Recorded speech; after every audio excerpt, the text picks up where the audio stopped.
Hey guys, back with the second video discussion, except this one is focused primarily on two Wii U titles that I would love to happen.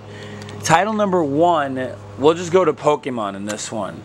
Now, Pokemon, ever since Pokemon Stadium 2 has been not the best, in console games. So, evidently we're all thinking Genius Sonority is just killing these guys. But we're wondering, what could Pokemon do with the Wii U that would be really good? Obviously, I would love, a Pokemon version of like World of Warcraft where you're a trainer and you're just, competing against everybody around the world and stuff like that. That would be great. But knowing Game Freak, they're not going to go through those, they're not going to go through that kind of idea. So, if we were to give these guys a nice little console game, Game Freak could do this one of two ways. Either the lazy way or the way that some of the fans would probably prefer. The lazy way is very simple.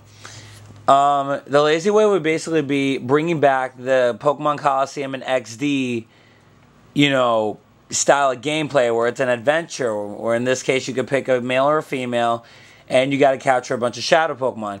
They can make it so that there's 100 shadow Pokemon in the game, but here's a couple ways they can kind of jazz it up a bit. For starters, they can make, let's say for example, a light and a dark version, just to kind of complement black and white. But they can make a 2-version console game, which would be pretty interesting. Just like every other Pokemon console, it would be so that the only difference would be the certain Pokemon that you could catch in the game, while still retaining, a similar amount of Pokemon that you can still capture. Now, the reason why I call this the lazy way is because, as we all know, the Unova region, none of the Pokemon have had their Dream World abilities yet. And it's frustrating mainly to me because more than half the teams that I want require, these Pokemon that have Dream World abilities. And obviously they haven't released it yet. The reason why I call this lazy is because throughout the entire adventure, every shadow Pokemon you catch can basically have their Dream World abilities. Like, in between both versions, you could preferably get every Unova Pokemon that has a Dream World ability. Simple as that. Including, guys like Landorus, Thundurus, and, the starters. You would be able to get absolutely everybody. But not only that, that would make the game a little challenging because you have to work with Dream World abilities. Because obviously not all of them are the best. For example, if you were to catch Durant and it has Truant, how the heck are you going to work with that? It's tough. But, that would be quite an interesting challenge. But that could be one way of them doing that. And of course, granted, as long as they, improve the Wi-Fi, Pokemon to try to, well, I'll explain that later, but that could be one way. The second method, which is what I think fans would probably prefer, would be what looks like a Pokemon Stadium 3. Going through a bunch of like stadium modes, a gym leader castle, and instead of just having a round 1 and a round 2, but have round 1, 2, and 3, just to make the game really hard and for you to, just to expand the, the lasting appeal of the game. Now, one thing that I hated about PBR was free battle mode, especially when you were doing 2 players. That was crap. You saw all the attacks. You saw the Pokemon that they picked. That was pathetic. They could have easily done it like Pokemon Stadium where, A is to battle, B is to, choose Pokemon, while using the 1 and 2 buttons to check what attacks or what Pokemon you have in what button configuration, and 2 to cancel out. It could have easily been done, but they screwed it up. They really messed up. But, they can definitely, improve the free battle a lot easier. Now, you might be thinking, what about Pokemon prizes? That would be the kind of easy but really tough part at the same time. What can be done is, after you beat Gym Leader Castle of round 1, you could get an Eevee with a Dream World ability. After you beat round 2 of Gym Leader Castle, you could get a random starter with their Dream World abilities, thus, allowing you to finally breed some of the starters. Now, round 3 is the interesting part. If you were to, beat Gym Leader Castle off of round 3, you could pick any Unova Pokemon, and, well, of course, any that's, non-legendary, and that's its that's in its first form, and you'll get, you know, their Dream World ability. And then, of course, if you manage to get, like, an entire region's Pokemon in the Hall of Fame, you could pick between that region's Pokemon as well for the Dream World, you know, for the Dream World abilities as a Pokemon prize. I mean, it seems kind of weird, but it would definitely make the game really challenging, and also making, you know, obtaining these Dream World Pokemon very tough. But one thing they could do to both of these games is that, you know, for its release, they can release like 3 more Dream World areas. Like, I don't know, just to give them an idea, Volcano, Cave, and Power Plant. Just to give them a couple ideas. But, you know, considering that they only have 4 areas and all they've been working on is stupid skins for the Sea Gear, it seems a little pathetic. Now, the basis of both of these games, though, is that, like, if they were to improve the Wi-Fi, it would be really cool. They can do Wi-Fi tournaments, so that way, you know, especially for children that want to join the tournaments, they don't even have to leave the house. They could just, you know, try to go for the tournaments, set up a time where you can, you know, where you can meet up with your opponents and stuff like that. However, region-wise, it would be really hard to do these tournaments, because obviously, if Americans and Japanese were to go together, their time difference would be tough. But, you know, they can make, you know, a tournament for Americans. There's only a 3-hour split between Western and Eastern. The Europeans can definitely do a nice little tournament as well. The Japanese can have a tournament. It can just go everywhere. And then, of course, prizes could be Pokemon prizes, item prizes, or even Wii points. And, of course, maybe you might have to pay to get into the tournament. But, hey, Nintendo can make some pretty decent money out of that. It would really work. Otherwise, another thing they could do with Wi-Fi, and this would sound pretty unfair, but this would actually help out with the disconnections, but they should record both wins and losses for every profile in this Pokemon game that goes on Wi-Fi, and basically, let's put it this way. The game would have a nice little system where if, you know, you're battling on Wi-Fi, whatever, let's say the game starts and unfortunately there was a disconnect. Nobody loses. Fine. Now let's say you were beating this guy like 3 Pokemon to 1. You know you're going to win this. And then a disconnect happens. What the game can do is 2 things. Number 1, it'll automatically give the loss to the person that disconnected, because guess what? It's, you know, they intentionally disconnected, so they get a loss for it. However, following that, what could happen is the guy that doesn't disconnect, let's say it's you with the 3 Pokemon, the computer will take over the opponent. And it won't even, like, the computer won't be easy and he won't be hard at the same time. He'll be medium. Like, you're probably looking at the typical computer that doesn't switch out Pokemon that much. They just try to go with what they have.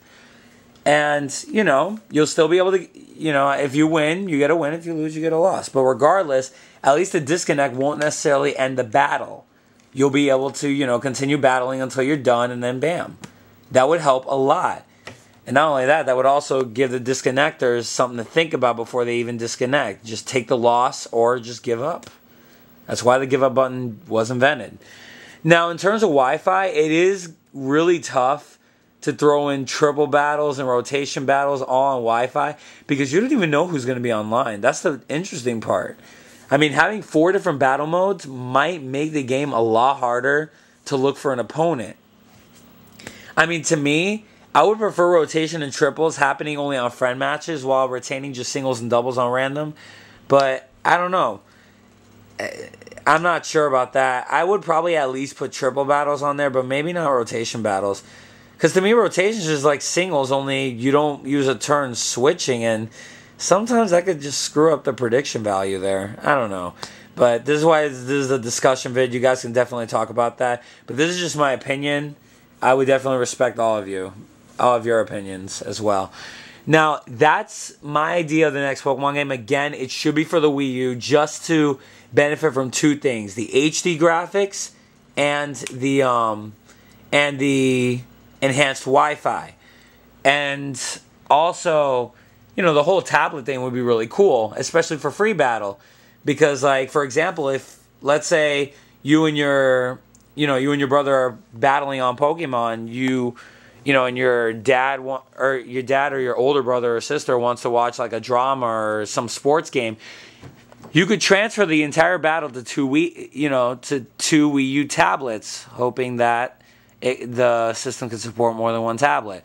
But you could transfer the entire screen onto the tablet, and then with the touchscreen, you could pick what you want to do, so you still have your privacy, and then both of you can watch how the battle goes on the tablet. That would be really cool. It would work out so well.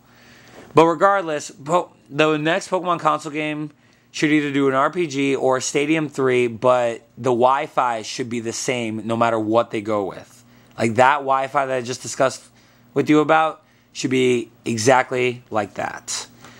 I mean, tournaments galore, and even like standings that you could check online. They can just use a database for it. That'd be really cool. Now, another game I wanted to discuss about, and this was something I really had to think about, but I've been addicted to Tatsunoko vs. Capcom since it came out. Sure, there was a period of time where I didn't play it, but then afterwards I picked it back up, and I just couldn't put it down. That game is addicting. I mean, like, I loved battling with Joe the Condor and Zero in that game. It was just a lot of fun. And seeing the major disappointment that Capcom did, about to re-release Marvel vs. Capcom 3, that was pathetic. And, that got so many players mad that a lot of the fighters that used to really, a lot of the people that used to really play Marvel vs. Capcom 3 are now just hoping Tatsunoko vs. Capcom could get a sequel without making that mistake. And trust me, I already thought of this idea straight up. This could be for the Wii U. It doesn't even have to have enhanced graphics. Maybe in the background it could be enhanced. But considering Marvel vs. Capcom 3 captured the graphics of a comic book, and Tatsunoko vs. Capcom is more into the anime graphics, they could keep the anime graphics. I mean, to me, graphics doesn't make a game. It never will. Granted, it does help in a game, but it never will make a game. Ever. So, but at least it'll have a better Wi-Fi system, so that's why it'd be better to do it on the Wii U. Now, as for characters, as we know, the Americans and the Europeans got 26 characters out of Tatsunoko vs. Capcom. For those of you that didn't know, the Japanese actually had an extra Tatsunoko character. His name was Hakushun Daimyo. I'm not kidding. Look him up on YouTube. But he was actually in the first Tatsunoko vs. Capcom that was in Japan. And then when the Americans got it, they just randomly got rid of him. Supposedly it was because he was underused, but to me it was because there was an extra Tatsunoko character. Like there was 14 Tatsunoko, 13 Capcom. So I thought they just got rid of him because he may have been underused, but they wanted to balance out Tatsunoko and Capcom characters, so they got rid of him. Like, I don't think any of you guys knew this, but in case you didn't, at least now you know. But they can definitely bring him back in the sequel along with 12 other Tatsunoko characters and 13 other Capcom characters. Like, I have so many ideas on this. Like, half the Tatsunoko characters you guys might not know, but I basically wanted to throw in another character from where Kashan was from, two characters from where Tekken Man Blade was from. But there's also Evangelion 01, Unit 01. That could be one of the larger character robots. Vulture and Neon were both characters that were in the original Tatsunoko fight game. That was for PSX. You guys can look that up too. These two characters can also catch in.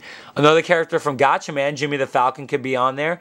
Then a couple new ones that probably nobody knew. doTERRA Man, Goappa, and Garbin. Look those three characters up. Those three characters can easily get in this game. I mean, again, the Americans don't know that much of the Tatsunoko animes because A, they're pretty old, and B, like, I don't know, no company like Cartoon Network or even, Adult Swim ever brought any of these animes back, so I can't really say that Tatsunoko is really that popular here in America. So, considering that those characters aren't really known, I can't really discuss much about them, but you guys can look them up and see, what I'm talking about, because these characters could be pretty good to add on the Tatsunoko characters. Now, as for Capcom, oh my god, when I thought of Capcom characters, I wanted to just shut down Marvel vs. Capcom 3. Straight up. Like, I want this next Tatsunoko vs. Capcom, if they ever start working on it, to bring back Captain Commando, Jin, Hayato Kanzaki, and BB Hood. Those 4 characters would be freaking awesome to put into this game. I'm not kidding. It would work. And I would have said Strider Hiru, but after hearing that Ultimate Marvel vs. Capcom 3 is bringing him back, still, the original intention was for him to be a character as well to shut him up. Regardless, this would be such a good, slap in the face of Marvel vs. Capcom 3, throwing these 5 characters back. Oh my gosh, it would be great. And then other characters I thought about that can really work. Jotaro Kuho. Nobody knows about JoJo's Bizarre Adventures. I didn't even know about this until I ran into it. But this looked like a really dark anime. And the fighting game didn't look like much, but, these characters can work. Jotaro and Dio Brando, both from the JoJo's Bizarre Adventures, those 2 characters would be great. The Japanese would easily know who they are, and that we would get to know them and all of a sudden love them. Who knows? And then I did mention that a large character would be from Tatsunoko, Evangelion Unit 01, which is a robot. They can throw in Void Dragon from Dark Void. That game was actually, according to IGN and a couple others, disappointing. But they can at least throw in a character from there just to make it a little better. Void Dragon. That'd be really nice. And then other characters I wanted to throw in. Amaterasu is known from Japan, so it would be nice to throw him in. And also he's a little different. And then Dante would just add so much more to the Bad A character roster of this game. Just having Dante in there would be great. And then the other characters that I got that I thought would be great. First of all, remember Blade Master Alistair from Beautiful Joe? I don't think anybody remembers him. But he was a good rival of Joe, and that would be a really good character to throw in there. He could work. Another game that was released for the Wii and I believe PS3, part 1 was released there and then part 2 was only released in Japan. Tokugawa Ieyasu is a character from Senguru Basara. It's like a samurai game. It was like an adventure fighter. It looked pretty interesting, actually. Throwing him in would at least promote the game a little bit. And then the final character I thought that would be perfect for this game, Bass. I mean, does anyone remember Bass from the Mega Man series? Bass would be great. And then, to top it all off, I would say that all 26 characters from the first Tatsunoko vs. Capcom would simply be already in the game, already in the roster, the minute you start, as well as the majority of the characters that I stated. Of course, what Tatsunoko vs. Capcom 2 should do is bring back hidden characters.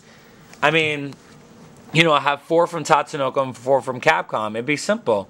I mean, the 4 from Tatsunoko, I could easily name it to you guys. Guy Kuroki from Legend of Heavenly Sphere. Evil Saber from Uchu no Kishi Tekken Man Blade. Basically, Tekken Man Blade game. Neon from where Volter is from, and also he was in Tatsunoko Fight. And Jimmy the Falcon from Gatchaman. Simple. As for Capcom, just to make it so that people would actually try to get these characters, I would put Bass as a hidden character, along with Dio Brando from JoJo's Bizarre Adventures, Dante, and Blade Master Alistair. Again, this would total up to 52 characters, and I'm telling you, this would be really good. And it should stay to that roster, unlike, MVC3, who wanted downloadable characters, and then all of a sudden a re-release of a game. I'd rather just keep it at these 52 characters. I'd rather keep it that way. Be a lot better that way. And then another way they can enhance the game, of course, bring back arcade, survival, time attack, and versus, of course, and training. But what they can do is they can add like videos to every character that you have to buy with that little point system that you gain from the first one. And then also have an expanded gallery for every character. And as well, throw in a couple more games, because the extra game mode in Tatsunoko vs. Capcom 1 was just pathetic. They should throw in extra games. Like, besides that one, they can throw in, like a targeting thing with Mega Man. You use the Wii remote just to target and stuff. That'd be pretty cool. And then they could also bring back, there was an old school Capcom game, it was Tatsunoko game, I forgot what it was called, but it was a side-scroller shooter where you were flying in the air and you were trying to shoot everything that was in your path. I forgot what the game was called, but they could throw that back, and they could even put as a bonus Tatsunoko fight in the game. Like, you know, just to throw in a little old school, and who knows? That could be the method of getting Neon. And, you know, the method of getting the other characters would be, I don't know, beating arcade with half the characters, beating the game with all the beating arcade with all the Tatsunoko characters, beating arcade with all the Capcom characters, getting through a certain amount of wins in survival, like 20 for a Tatsunoko character, 30 for a Capcom. Time attack, beating a fight under a certain time, and then beating the whole thing under a certain time. There's a lot of ways they can do it. And then the final thing I would love for them to do is do 3-on-3. You know, instead of 2-on-2, just do 3-on-3. With so many characters, it would work. And then, as well, if these guys were to even think about an X Factor, they better just not do it. Because X Factor's just broken. It's pathetic. It's a cheap way to try to win. You know, healing yourself and powering yourself. Come on. That's crap. Like, the fight system on Tatsunoko vs. Capcom should not change. It should almost be exactly the same. The only things that would change would be Beautiful Joe's level 2. They can enhance Mach speed a little more. And Zero, they can take the same level 1 hyper combos that they got from MVC 3, because I like those improvements a lot more. But the level 3 from Tatsunoko vs. Capcom 1 was so much better than this other one. Like, it just looked so amazing. It looked really good.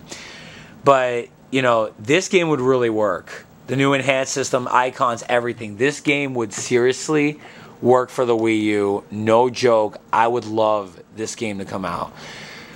But yeah, this is basically what I think should happen for the Wii U as a nice little response to the first video that I made. But, you know, you guys can discuss about these two games in this video. I will be open to any, like, suggestions of what, you know, what they should do, and maybe I can comment on them. But regardless, this is what I think the Wii U should do. If the Wii U were to do all this, this would be a really good successor to the Wii. Simple as that. I'll leave you guys to that. Sorry I've been really busy, but I'll definitely be open for discussion on these two videos, alright? Happy discussing, and please leave the cursing to a total minimum. Like, leave the bashing and insults. Because otherwise, I will block you guys and I will delete your comments, alright? Have fun.